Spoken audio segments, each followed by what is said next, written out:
Shalom. Bagaimana klarifikasi Anda sebagai Ketua OPM ini? Karena saya melihat ini agak risau juga ini. Apakah begini standar perjuangan TPNPB OPM untuk mencapai perjuangan suci yang dikatakan perjuangan bermartabat? Silakan Anda jelaskan, Pak. Baik, terima kasih Bapak Bishop yang kami hormati dan seluruh rakyat bangsa Papua yang kami muliakan dan masyarakat Indonesia serta pemerintah Indonesia. Kami baru konfirmasi informasi tentang kejadian pada tanggal 27 di Korowai di distrik Ayubon di Kalimera, tempat pendulangan emas, merupakan pendulangan tradisional di Kabupaten Yahukimo. Sebelum kami menyampaikan sedikit beberapa hal menyangkut itu, atas dasar kemanusiaan, hak asasi manusia, untuk menjunjung tinggi nilai-nilai kemanusiaan, kami dari organisasi Papua Merdeka, dari institusi, organisasi, dan militer TPNPB, kami menyampaikan belasungkawa terhadap proses peristiwa ini yang terjadi. Namun perlu kami jelaskan, sebenarnya tadi kami ada mengirimkan beberapa pesan juga ke jaringan di lapangan untuk bagaimana saudara juru bicara dapat mengklarifikasikan hal-hal itu. Perlu diketahui oleh Pak Bishop dan seluruh rakyat Indonesia bahwa segala macam menyangkut nyawa manusia dicabut tanpa sebuah konfirmasi bahwa entah itu dia sebagai pasukan TNI Polri, statusnya tidak jelas, itu tetap dalam hukum humanitarian, dalam hukum perang internasional, dan juga dalam Konstitusi 1 Juli 71 itu tidak dibenarkan. Dan organisasi Papua Merdeka bersama Tentara Pembebasan Nasional Papua Barat memiliki musuh yang jelas dalam konteks perjuangan bangsa Papua. Dan itu yang sudah selalu kami tegaskan. Dan itu yang sudah kami pertahankan sejak 1 Juli 1971 sampai dengan 2023. Oleh sebab itu kami ada terus melakukan konfirmasi dengan Komandan Panglima Pelaksana di lapangan, yaitu Tuan Bocor Sobolim, bahwa kami perlu mengkonfirmasi beberapa identitas yang memang itu jelas bahwa intelijen militer Indonesia atau pasukan organik atau non-organik dari TNI atau Polri, kami sedang mengkonfirmasi itu. Dan akan lebih baik jika Pak juru bicara kami TPNPB, Tuan Sebi Sambom, saya pikir tadi mungkin dia sedang berkomunikasi dengan Pak Bishop, jadi kami sedikit memberikan kesempatan untuk Pak Sebi harus masuk duluan untuk melaporkan perang itu, karena kami punya tugas masing-masing. Tuan Sebi harus melaporkan itu, kemudian secara politik untuk mengimbangi posisi internasional itu kami dapat bertanggung jawab berdasarkan laporan yang dikeluarkan oleh Tuan juru bicara Sebi Sambom. Jadi Baik, Pak, saya potong dulu Pak Ketua. Sepertinya Pak Sebi sudah masuk. Biar supaya lebih tenang, saya tarik dulu Pak Ketua ya, biar Pak Sebi sendiri yang ditampilkan. Baik. Oke. Silakan. Izin. Silakan Pak Sebi Sambom. Selamat malam. Shalom. Pak Sebi. Pak Sebi Sambom, juru bicara TPNPB OPM, bisakah dengar suara saya, Pak? Tolong Anda unmute dulu, Pak, mic-nya. Nggak kedengaran.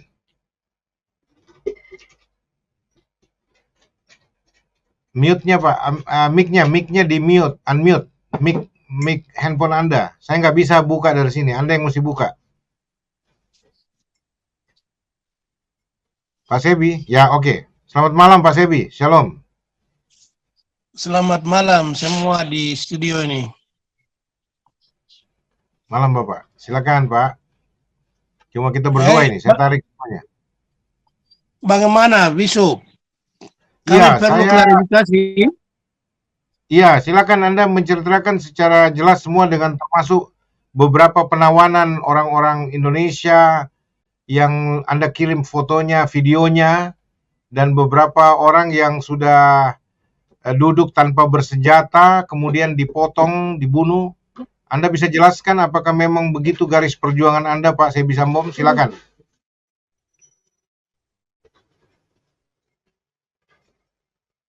Di mana itu terjadinya, Pak? Dan siapa penanggung jawabnya? Lebih bagus Bapak sendiri yang terangkan, walaupun tadi saya sudah baca Kami tapi kurang jelas.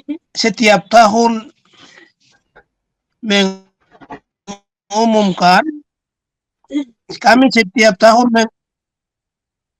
setiap tahun mengumumkan bahwa wilayah yang restriktif itu wilayah yang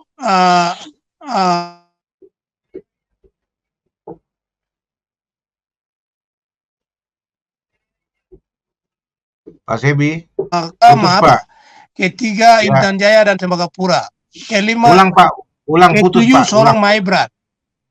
Diulang Pak, putus Pak. Tadi silakan. Yang restriktif itu yang mana Oke. saja dan di mana Anda sudah umumkan itu?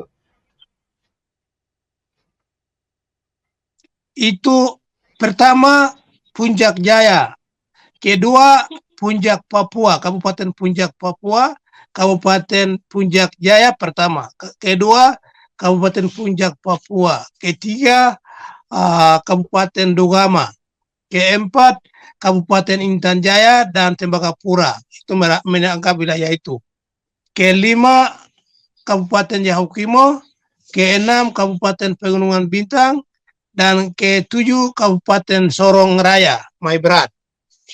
Wilayah itu kami larang untuk warga sipil, orang imigran tidak boleh beraktivitas di wilayah itu. Dan semua harus tinggalkan wilayah itu seutuhnya, seluruhnya. Tapi biasanya tentara polisi mereka bilang sama orang-orang imigran itu bahwa jangan takut. Kami tentara polisi ada, kami akan lindungi fakta apa yang terjadi di sana. Halo? Ya. Lanjut Pak. Jadi biasanya dijamin oleh polisi, gitu. Bisu? Maksud Anda? Iya Pak. Ya. Anda dengar suara saya? Ya, Pak Sebi? ya, biasa begitu. Ya. Ini, ya, ada dengar. Lanjut. Halo? Lanjut, Bapak bicara saja. Memang Halo? agak delay, tapi Bapak bicara saja. Silakan Pak. Ya.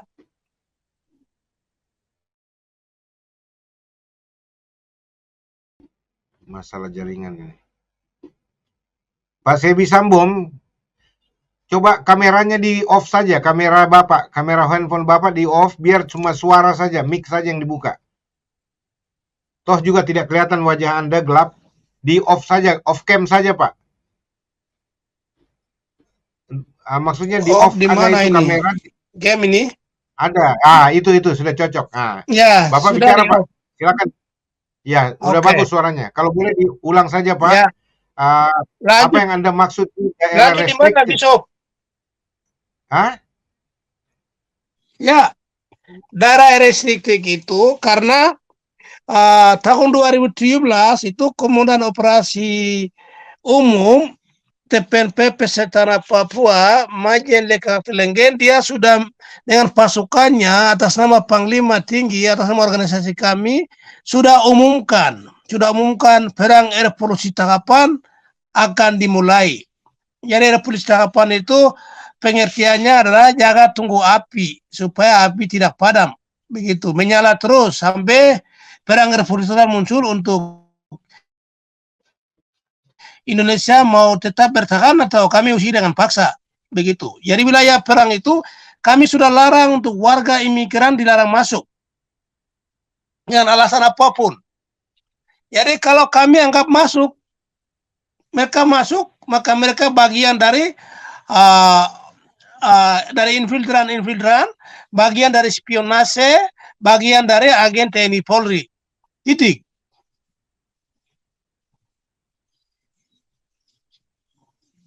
Halo? Iya, yes, oke. Apakah pengumuman itu Anda sudah sebarkan secara resmi di berbagai media dan kepada pemerintah Indonesia, misalkan supaya pemerintah bisa mencegah penduduk sipil untuk tidak ke daerah yang Anda maksud? Dan ingat Setiap Pak, mau tidak tahun, setiap tahun kami umumkan, setiap tahun, setiap peristiwa, kalimat-kalimat itu, kata-kata itu selalu kami lampirkan, cantumkan. Media-media kredibel, semuanya sudah diwartakan, ya CNN, BBC, semua, Katra, News, Kompas, semuanya sudah umumkan dan orang di seluruh Indonesia sudah ketahui hal itu. Tapi Pak Sebi mesti tahu bahwa kan belum tentu semua orang membaca koran, mendengar berita Pak, sehingga mereka yang masuk cari nafkah kadang-kadang terjebak dalam suasana itu, mestinya diinterogasi dulu baik-baik. Kalau mereka bilang mereka tidak terlibat dan mereka tidak bersenjata, mestinya jangan disiksa, dibunuh Pak. Mestinya mereka diperingatkan, dikembalikan. Oke, kita kembalikan, jangan masuk lagi. Kalau kalian masuk lagi, kalian yang tanggung resikonya. Kan mestinya begitu Pak Sebi. Tapi ini kelihatannya begitu ada orang yang dicurigai, langsung dibantai, dibunuh. Tanpa senjata pun mereka diperlakukan seperti itu. Nah, ini kan menentang hukum humaniter. Dan orang-orang sipil harus dilindungi dalam peperangan, Pak Sebi. Baru Indonesia yang bunuh kami itu tidak melanggar hak orang asli Papua, tidak manusiawi, mutilasi. Kami belum mutilasi loh. Oke, kami ributkan itu, Pak. Kami, kalau misalkan ada bukti-bukti seperti yang beberapa kali coba disampaikan, kami ributkan. Kami coba lihat, Bapak kalau di channel ini, Pak, tidak ada pandang bulu, Pak. Saya ributin pemerintah Indonesia juga. Ya, saya menentang semua pelanggaran HAM. Ya, itu silakan Anda menentang, tapi HAM tidak berlaku bagi orang Papua karena Indonesia membunuh kami selama 60 tahun lebih. 61 tahun sekarang. Jadi apakah itu bukan manusia datang dibunuh seperti binatang sambil mencuri kekayaan alamnya? Ya, tapi kan itu masa lalu, Pak. Dalam pengertian beda rezim ini sekarang. Bahkan Panglima yang baru sekarang ini sudah mengumumkan tidak bisa. Pelanggaran HAM itu seutuhnya. Rantai pelanggaran HAM itu tidak bisa sepotong-potong Pak Bishop, tidak bisa mengumumkan sepotong-potong Pak Bishop. Itu seutuhnya dari tahun 1 Mei 1963 Indonesia masuk sampai hari ini dihitung sekian pelanggaran HAM yang Indonesia buat lebih. Kami baru bikin satu, mau bilang pelanggaran HAM Kak, itu silakan saja, tapi kan kami membela diri. Jadi self defense itu kami akan pertahankan sampai di meja pengadilan. Kalau yang saya tahu self defense itu adalah mempertahankan diri ketika diserang. Tapi ini kan orang sipil, Pak. Masalahnya orang sipil. Kalau yang Anda mutilasi, Anda bantai barangkali TNI Polri, silakan. Tapi ini kan orang sipil, Pak. Tak bersenjata lagi, Pak. Ini Pak Bishop dengar, ini penjajahan. Jadi orang-orang sipil itu adalah infiltran-infiltran yang masuk untuk membujuk rayu orang asli Papua di seluruh Papua, tentara polisi dengan senjata, tapi itu yang tidak kelihatan. Ini kan sudah diatur dalam sistem sistematik untuk orang imigran Indonesia menguasai tanah Papua dan mengklaim, lalu tanah itu milik mereka. Ya, orang asli Papua itu dijadikan macam aboriginal di Australia atau orang-orang Indian di Amerika, ya, maka kita self defense itu sama, pendudukan ini kita lawan, begitu. Berarti kalau ya, oke. Ini kan saya cuma bertanya ya, Pak Sebi. Artinya ini saya berdiri di tengah untuk masalah kemanusiaan, keadilan dan kebenaran. Dan kami mau diedukasi dengan berbagai informasi. Yang saya maksud begini, Pak Sebi. Jadi kalau Anda mencap semua penduduk orang pendatang ini Ya, adalah infiltran ya. dan otomatis Jadi kami mereka sudah paham. Hmm. Oke, silakan dilanjut Pak. Jadi kalau mereka Anda Iyalah, anggap infiltran, yang datang di Papua tuh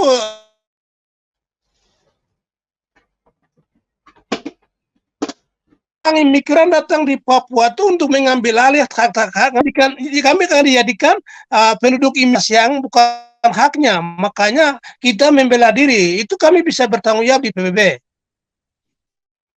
Pak, tidak semua Pak Sebi, orang pendatang itu mau mengambil harta Anda. Mereka datang bekerja seperti orang-orang di negara lain, datang bekerja di negara lain, seperti orang Papua lainnya bekerja di Amerika, cari nafkah dan sebagainya.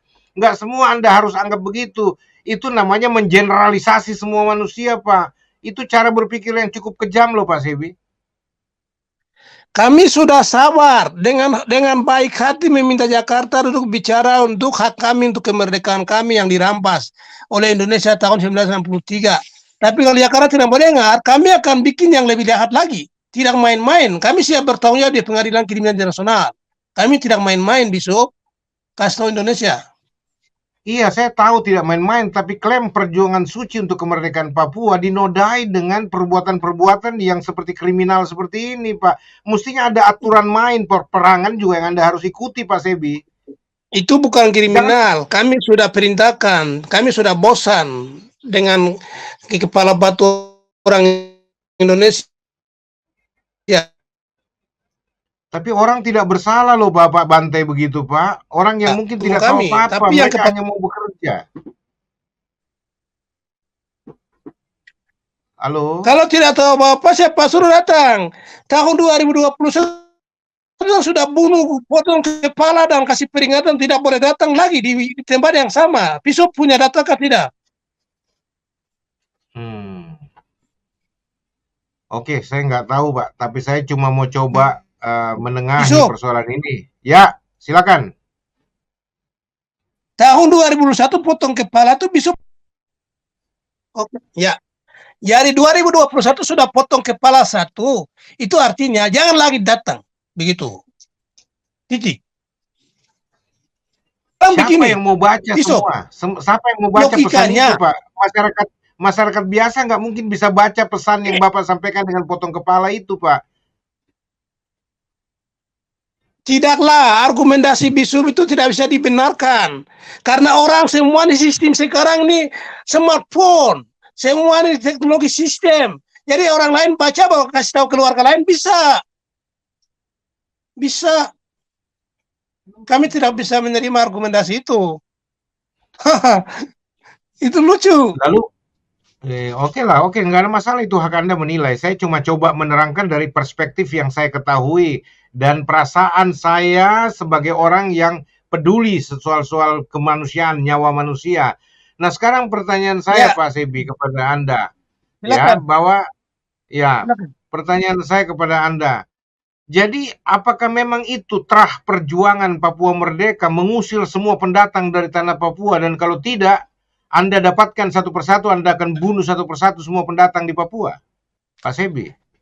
Anda belum tahu, kami kan punya agenda revolusi total, revolusi kapan? Revolusi total itu artinya kita akan sikar habis, kota pun kami akan bakar. Jadi kami akan minta orang-orang alam, orang Tuhan, orang moyang kami, orang alam, orang Tuhan untuk masuk di jiwa kami untuk kita perang. Jadi kami sudah lebih bagus kami mati dalam perang daripada Indonesia bunuh kami dengan sistem sampai kita habis baru mereka klaim tanah kami itu milik Indonesia.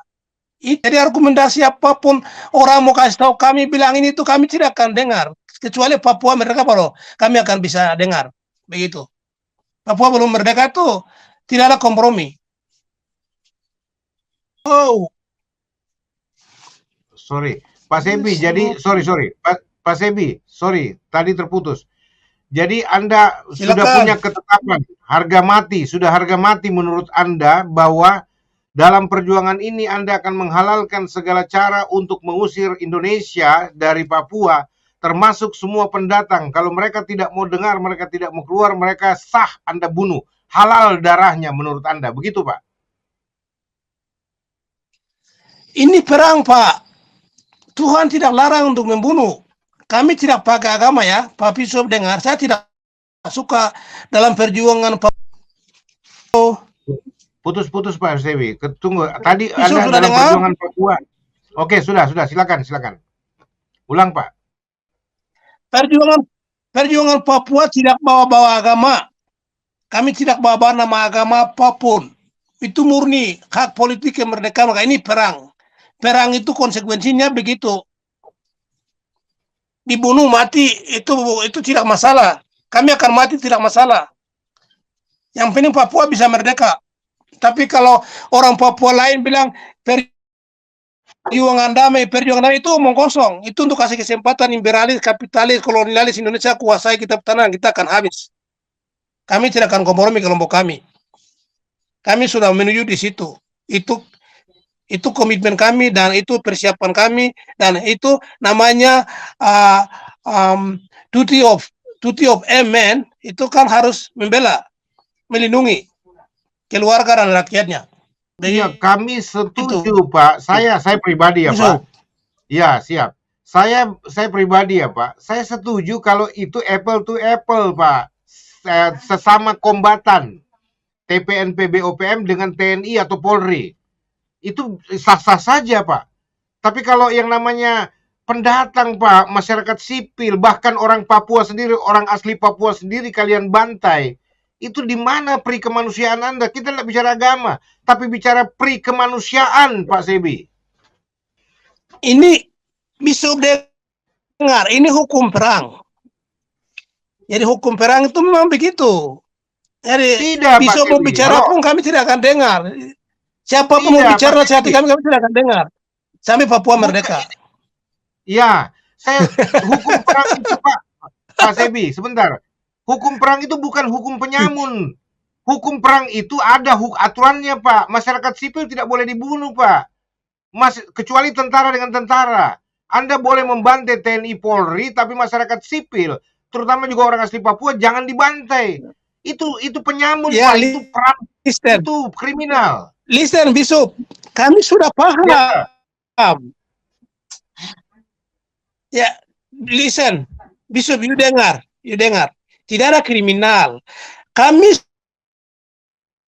sekarang bertanggung jawab di pengadilan kriminal internasional jikalau kami diadili. Jadi kami sudah bilang orang imigran dilarang masuk wilayah perang, dia masuk berarti itu anggap bagian dari intelijen semua yang saya sebutkan itu. Titik. Selesai. Kami tidak kompromi. Jadi Anda tidak bisa menggiring kami dan itu masyarakat sipil. No, nonsense. No kompromi. You tidak bisa giring kami ke sana.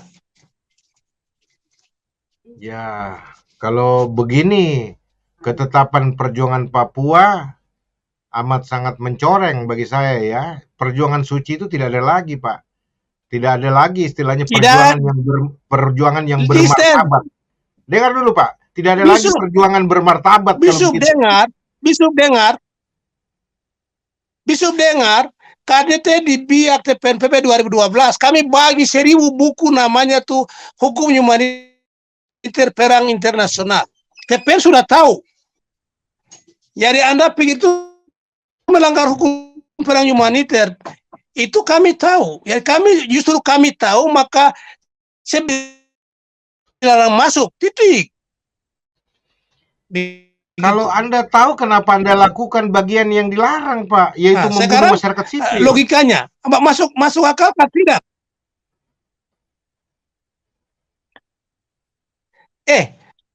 Pak Bishop kan orang profesor, doktor lah. Coba terjemahkan baik. Kami sudah larang masuk, berarti cari apa? Begitu. Itu kan mereka intelijen. Cukup, selesai. Begitu. Kira-kira paham? Saya paham kalau itu betul-betul. Saya paham kalau itu betul-betul teridentifikasi oleh kalian sebagai militan, sebagai spionase, tapi kalau ini masyarakat sipil sampai orang Papua sendiri, orang asli Papua sendiri kalian bantai dengan tuduhan klaim-klaim yang macam-macam, bagaimana coba? Bishop dengar ya. Event atau apa? Enda itu gubernur kabupaten siapapun kita siap tembak perintah. Kalau yang kepala batu begitu.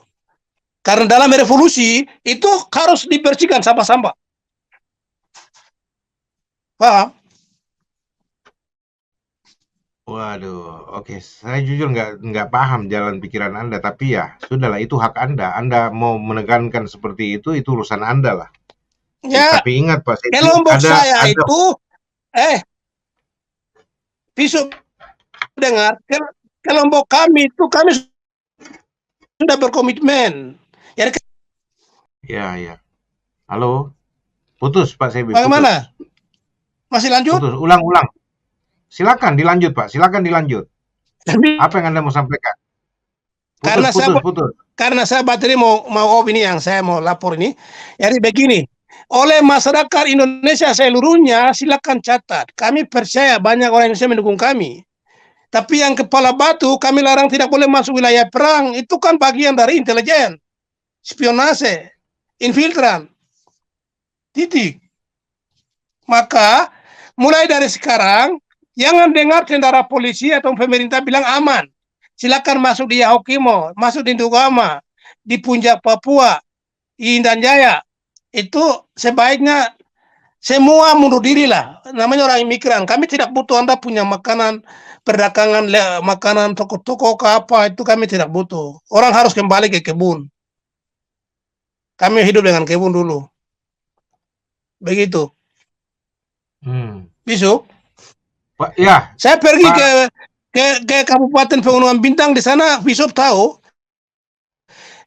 di wilayah Kiwirok itu tuyuk itu dia ada di kecamatan, bukan kabupaten, kecamatan Kiwirok, di lapangan terbang saja, tapi itu dikurung oleh tentara TPNPP. Jadi mereka takut keluar, hanya pasang sniper di kanan baru jaga di sana. Ini pengalaman. 7 kabupaten semua dibakar, tidak ada pemerintah di sana. 7 kecamatan. Tidak ada pemerintah di sana. Dan kami di sana makan ubi saya setiap hari. Jadi kenapa orang Papua ini mimpi perdagangan dari Indonesia sampai masuk kampung-kampung? Itu untuk apa makanan-makanan itu? Itu bawa penyakit. Begitu. Sebentar lihat gambar ini Pak. Baru Pak Sebi, saya mau tanya ini gambar ini. Anda bisa kasih kesempatan orang lain. Enggak, saya tanya Pak. Ya. Mohon maaf, saya tanya saja. Ini kan gambar yang Anda kirimkan. Ini kan orang non Papua, Pak, yang berkumpul di satu tempat yang saya rasa mereka tidak ada di distrik itu yang Anda maksud itu restricted. Bagaimana ini Anda? Orang yang tidak bersenjata, orang yang seperti ini, terus yang kribo ini Pak, ini yang dibantai ini. Ini mereka semua ini non Papua yang saya nggak tahu nasib mereka, apakah masih ditawan oleh Anda atau sudah dibunuh seperti ini. Ini yang dibantai belakangnya ini diwacok. Ini siapa mereka di mana Anda temukan? Laporan tertulis kan ada di atas. Itu kan pasukan kami dari lapangan kirim langsung. Maka kami bertanggung jawab mengumumkan untuk menyampaikan kepada dunia bahwa mereka masuk di wilayah restriktif oleh TPNPP. Begitu. Jadi yang orang-orang begini sah Anda bunuh? Itu jelas, mereka bagian dari intelijen. Anda bisa lihat dalam foto-foto ada yang senjata. Kok pistol semua itu? Dari mana Anda tahu ada bagian dari intelijen, Pak? Apa Anda ada bukti, Pak, bahwa mereka sekarang barang bukti pistol semua mereka pegang. Oh ya? Ada buktinya itu, Pak? Oke. Saya nggak ngerti nih. Suaranya putus-putus, Pak. Oke, jadi menurut Sebi Sambom semua ini halal darahnya. Bisa dibunuh karena mereka ini intelijen. Saya nggak tahu kriteria intelijen, alasannya ada pistolnya, tapi saya nggak dikasih buktinya mereka punya pistol. Kalau toh ada pistol satu biji misalkan, saya nggak tahu apa betul itu pistol yang mereka bawa. Ya, tapi kalau mereka memang pukul rata dan tidak ada tawar-menawar, itu harga mati. Mereka menganggap ini semua layak dibunuh, layak dibantai, layak ditumpahkan darahnya atas nama perjuangan Papua Merdeka. Saya nggak tahu bagaimana tanggapan Anda. Dan artinya bahkan termasuk orang Papua sendiri dibantai begitu saja, saya nggak ngerti. Berikan saya penjelasan, mungkin saya bodoh ya, tapi saya nggak ngerti persoalan kayak begini nih. Ya luar biasa sekali.